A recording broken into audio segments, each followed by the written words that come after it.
안녕하세요. 2월 8일 토요일입니다.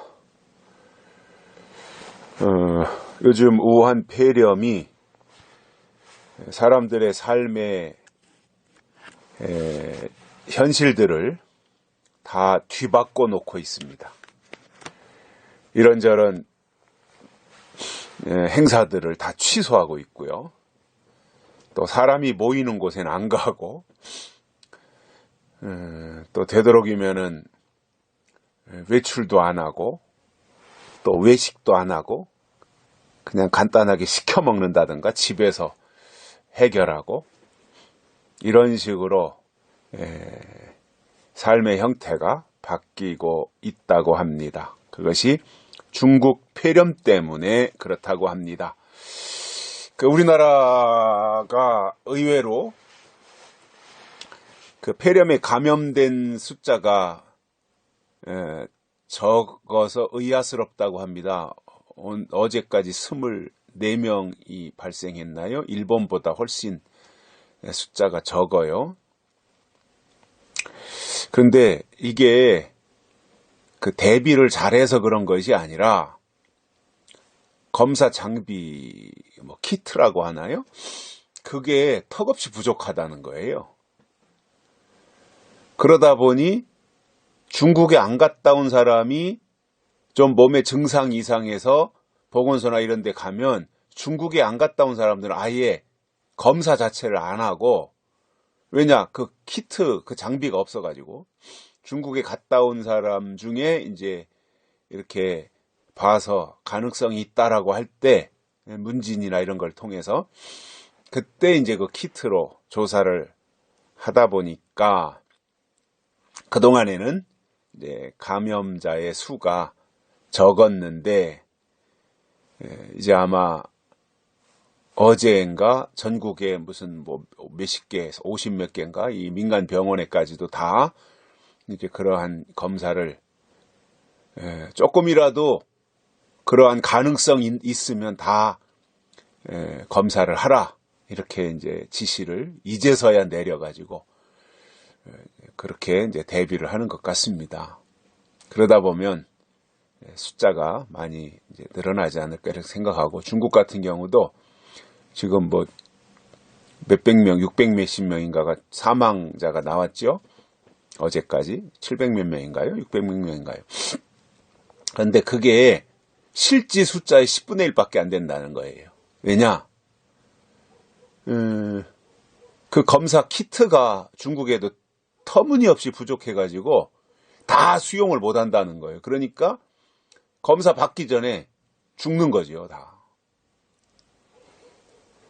중국은 매우 심각해서 중국 현지에서 나오는 얘기들이 지금 중국 정부가 발표하는 것에 적게 잡아도 10배 이상이 사망했다는 거예요, 이미. 우리나라에서도 2명인가 3명인가 죽었잖아요, 폐렴으로. 그런데 우리 정부가 그것도 우한 폐렴이 아니다, 그냥 일반 폐렴이다, 이렇게 이제 덮어버리는 거예요. 중국한테 그렇게 해서 잘 보이려고 하는 건지 왜 그러는지 모르겠어요.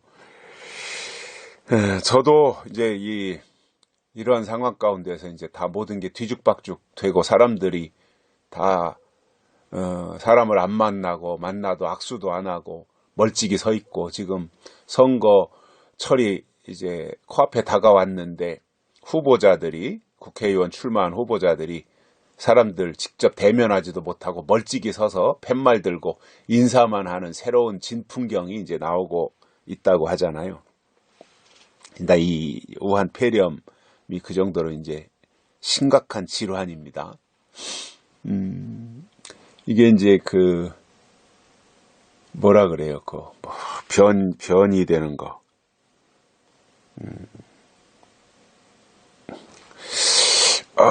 갑자기 생각이 안 나는데,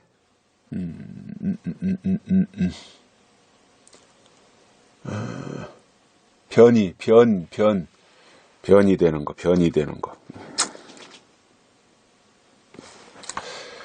이번 이 폐렴은 거의 사례가 없는 또 그 특이한 사례라서 이게 그 동물에게서 사람에게로 이 옮겨가는 이러한 경우가 거의 없는 건데 이것이 진짜 박쥐에게서 옮긴 것이 아니라 우한에 있는 어떠한 세균 연구소에서 이게 뭔가가 누출된 것이 박쥐를 통해서 사람에게로 전염이 된 것이다. 이러한 주장들을 계속 내놓고 있는데 이제 이렇게 점점 확대되고 커지다 보니까 오늘 토요일 제 친하게 지내는 모임에 있는 친구 아들이 결혼식인데 결혼식에도 갈 수 없게 되었고 또 2월 달에 제가 아주 중요한 계획들을 세운 게 있어요. 뭐 서울 예배를 다시 재개해야 되고 그러기 위해서 또 여러 가지 준비해야 될 것들도 있고 그런데 이게 움직일 수가 없는 상황이에요.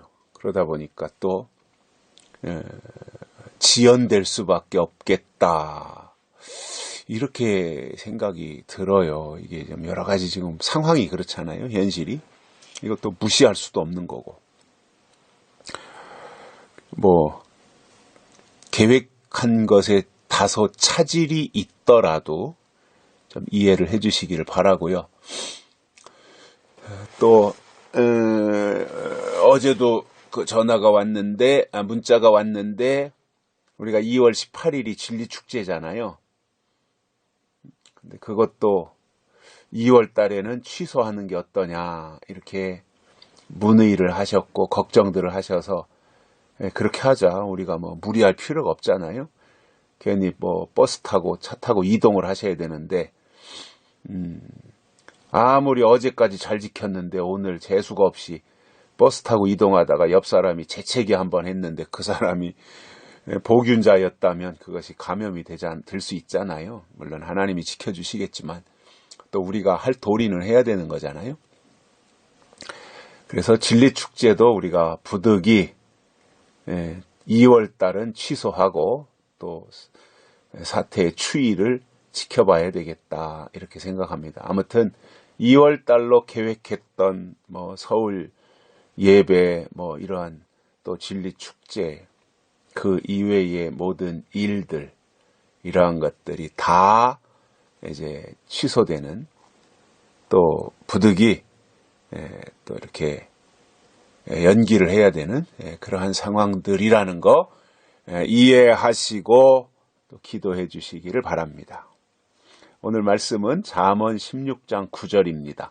사람이 마음으로 자기의 길을 계획할지라도 그 걸음을 인도하는 자는 여호와시니라. 아멘.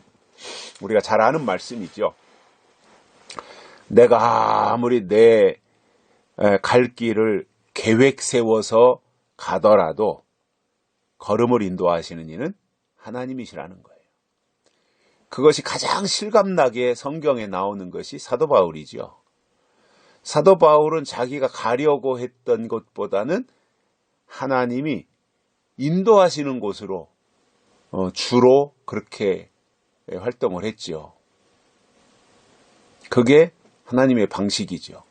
근데 하나님이 이렇게 인도하시는데 하나님이 인도하시는 곳으로 안 가고 자기가 가고 싶은 곳으로 갔다가 물고기 뱃속으로 들어갔던 것이 요나였지요.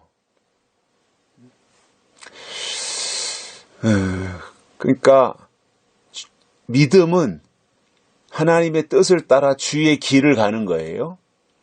내 길을 가는 것이 아니라 그분의 길을 가는 거예요.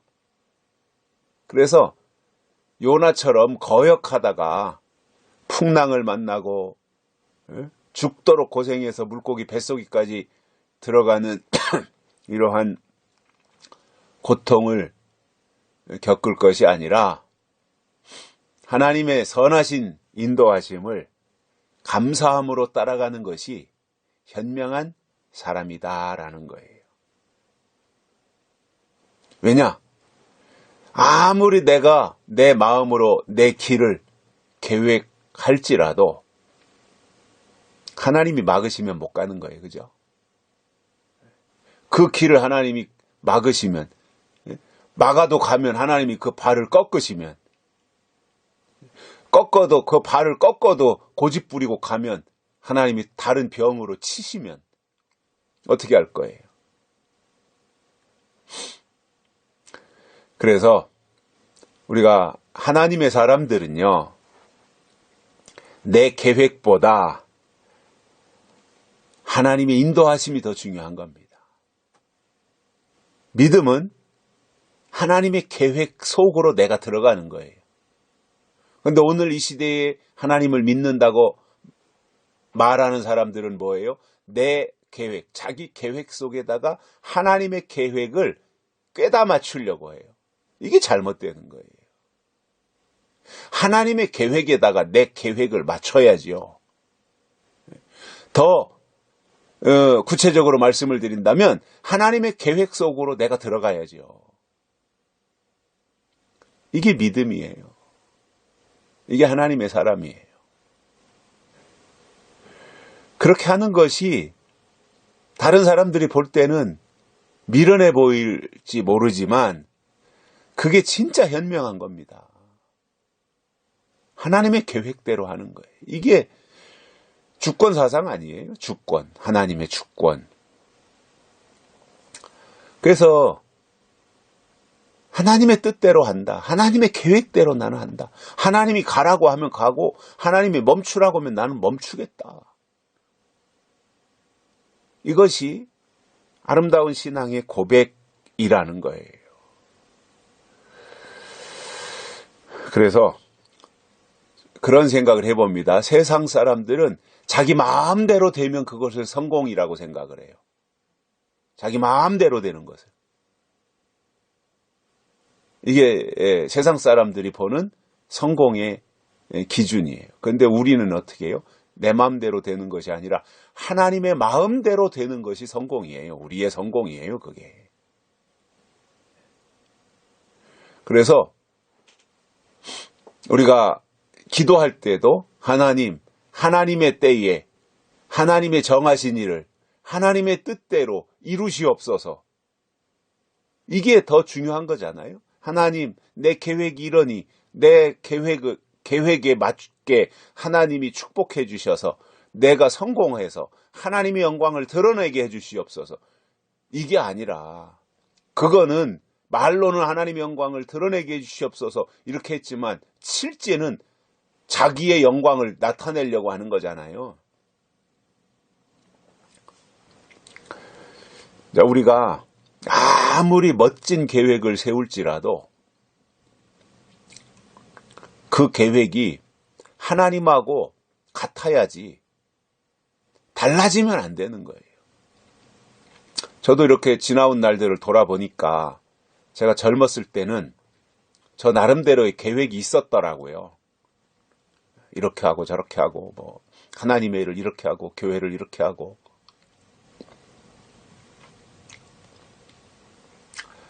내 계획이 하나님의 계획보다 저만치 앞서갔던 적도 있고요. 뭐 젊어서 패기가 넘치고 의욕이 있으니까 젊었을 때는 그럴 수 있다 이렇게 생각도 들어요. 뭐 사람이니까. 근데 이렇게 이제 조금 나이를 먹고 또 이렇게 좀 숙성됐다고 할까요? 어찌 보면 또 이게 의욕이나 이런 것들이 떨어졌다라고 하는 이제 그런 것으로도 표현을 할 수 있을 텐데 지금 이렇게 돌아보면 이게 이제 한 50대 중반 지나면서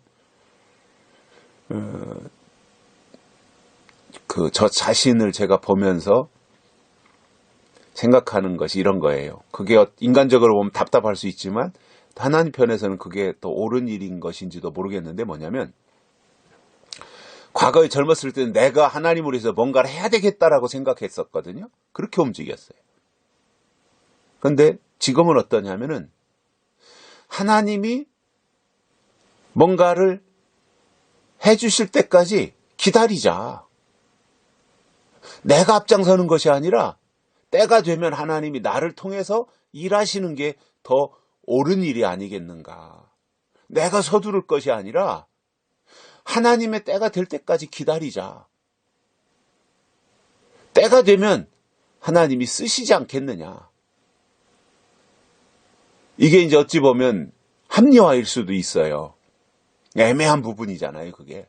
어찌 보면 내가 지금 안 하고 있는 것에 대한 자기 합리화일 수도 있어요. 근데 한편으로 보면 그게 또 하나님의 방법일 수도 있어요. 그게 이제 그 부분에서 어느 것이 옳은 거냐라는 것에 대한 이제 고민을 하는 거지요. 또 기도를 하는 거고요. 어떤 사람들은 이제 가끔씩 우리가 진리축제나 이런 거 모이다 보면 그럽니다. 왜 빨리 선언하고 뭔가를 해야 되지 않느냐. 저 전주에 김영길 목사님 같은 경우 저를 향해서 이런저런 이제 그 전에 이제 말씀들도 하시고 했는데 또 그 이외에 다른 분들도 그런 주문을 저에게 하신 분들도 계시고요. 근데 듣고 고맙지요. 그렇게까지 저에 대한 평가를 좋게 해주시니까. 근데 저는 그러한 말씀들을 이제 제가 충분히 듣고 참고하지요. 그리고 나름대로 기도하지요. 근데 제 마음속에 그러한 부분들에 대해서만큼은 기도하면 할수록 기다려라라는 거예요. 기다려라. 그래서 예를 든다면 계시록에 나오는 인치는 역사라든가 이러한 그 중요한 사건들이 있잖아요. 그러니까 그런 거에 대해서 빨리빨리 선포하고 빨리빨리 뭔가 이제 그 역할을 하고 이제 이러한 주문들이거든요. 근데 그런 거에 대해서는 제가 전혀 비중을 두지 않아요, 사실은. 왜냐하면 그건 하나님이 하실 일이다. 때가 돼서 하나님이 하실 일이다. 그러한 부분들은 내가 거기에 때가 돼서 하나님이 부족한 저에게 감히 하나님이 그 역할을 맡겨주셔서 또 제가 그 일을 할 만한 사람으로 하나님의 마음에 들어서 다윗처럼 나서가지고 그 일을 하게 하신다면 저는 목숨 내놓고 기꺼이 그 일을 할 준비가 돼 있어요. 저 개인적으로는. 그런데 제가 제 임의로 지금 나서서 아니면 작년에 나서서 재작년에 나서서 제 임의로 제 시간을 만들어가지고 이게 하나님의 일이다라고 그렇게 할 마음은 추워도 없다는 거예요. 다만 부족하지만 여러 가지가 내세울 것이 없지만 그럼에도 하나님이 저를 합당하게 여겨서 어떠한 작은 부분이라도 저로 하여금 그 일을 하도록 허락하신다면 그리고 그래서 저를 내세우신다면 저를 골리앗 앞으로 가게 했던 다윗처럼 골리앗 앞에 나섰던 다윗처럼 제가 정말 물맷돌 하나라도 들고 그때까지 다윗이 이길 줄 누가 알았어요. 근데 아무튼 그거라도 해야 되겠다고 생각해서 다윗이 물맷돌 들고 그리고 다윗을 향해서 골리앗을 향해서 다윗이 집어 던지는 역할을 하잖아요. 근데 그게 다윗이 지금이 내가 나갈 찬스다 그렇게 해서 나간 게 아니잖아요. 때가 돼서 하나님이 다윗에게 나갈 마음을 주시고 그리고 물맷돌을 들고 나가서 다윗이 그렇게 할 때 하나님이 그 다윗의 믿음을 통해서 골리앗을 꼬꾸라뜨리는 역사를 하나님이 하신 거잖아요.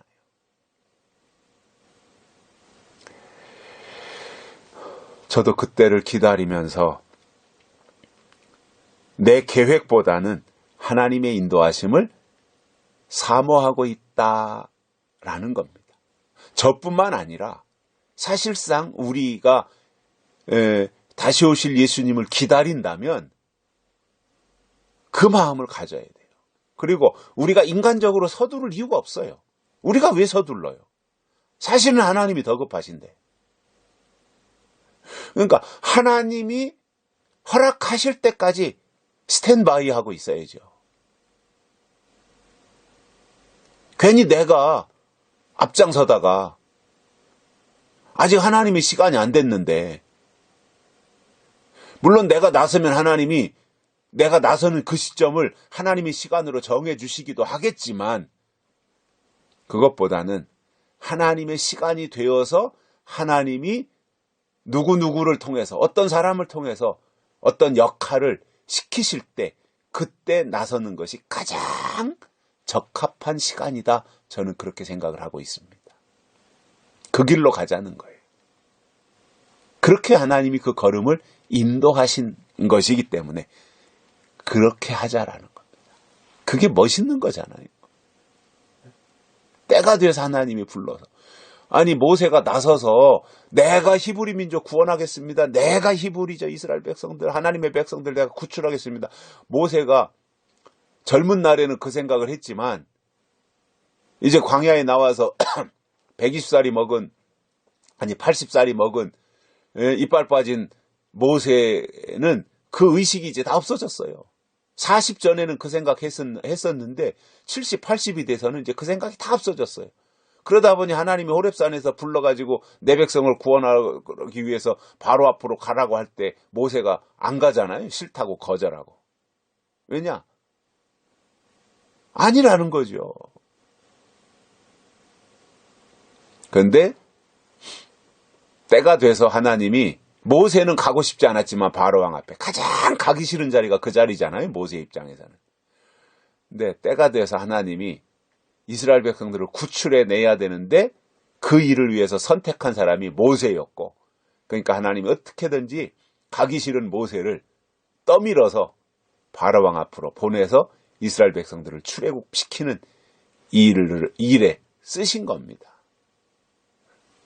저도 정말 하나님이 그렇게 계획하고 계시다면 모세를 하나님이 강제로 부르셨듯이 때가 되면 하나님이 그렇게 하시지 않을까, 그 생각도 합니다.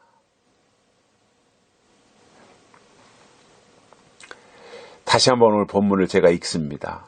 사람이 마음으로 자기의 길을 계획할지라도 그 걸음을 인도하는 자는 여호와시니라. 아멘. 오늘 여기까지 하겠습니다. 감사합니다.